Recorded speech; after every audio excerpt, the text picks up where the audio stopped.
జెరూసలంలోని సమస్యని ఇన్వెస్టిగేట్ చేయడానికి మిమ్మల్ని ఎంచుకున్నాం. ఒక ఇస్రాయేలీ ఆర్కియాలజిస్ట్, కానీ ఆయన సమాధిని చూశారు, శరీరాన్ని కూడా. నేనిప్పుడు ఏం చెప్పాలనుకుంటానంటే ఇక్కడ కనిపెట్టినవి గాస్పెల్స్ లో ఉండటాన్ని రుజువు చేస్తుంది.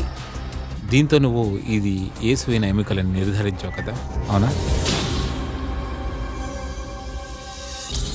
ఒక ప్రీస్ట్ కి ఇక్కడ చోట్లేదు. నా మాటలు మీకు అర్థమవుతుందా? ఒకవేళ పునరుద్ధారణను తీసేస్తే నువ్వు యేసుని చంపేస్తావు. మీరు ఏం చేసుకోగలరు ఒకవేళ మీకు తెలిస్తే ఆ సమాధిలో ఉన్నది యేసువే అని? ఆ మనిషి మాలాగా సామాన్యుడు. నీకింకా ఎక్కువ తెలుస్తాయి.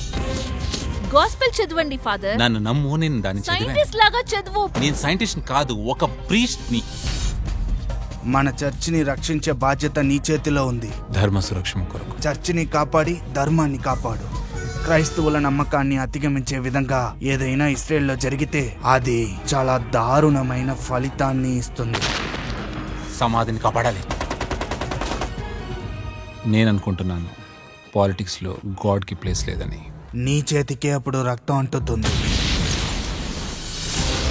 నువ్వు నాతో అన్నావు నేనే నీ సత్యమని. ఒక సైంటిస్ట్ లాగా ఆలోచించు. నా సత్యాన్ని అనుభూతి చెందమని నీ హృదయంతో ఆలోచించు.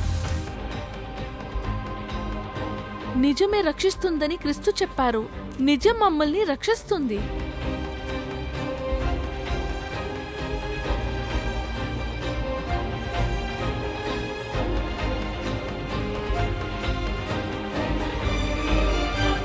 నాకు తెలుసుకోవాల్సిన అవసరం ఉంది, ఆ దేహము ఎవరిదని.